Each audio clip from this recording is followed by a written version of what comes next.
Yes, morning, Winnie. Yes, I'm here to give you some great news that your beloved donor is buying you a new house.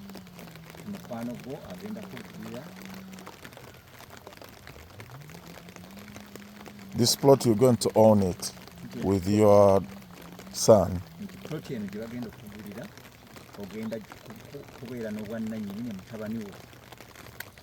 It's yours. Don't kneel, don't kneel. What would you like to say? What do you want to tell Mayfields?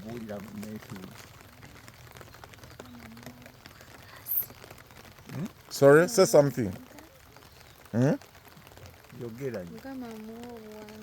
She's really so much excited and she can't even say anything. We'll get another video. This had been a surprising one, so we'll get a second one later. Thank you.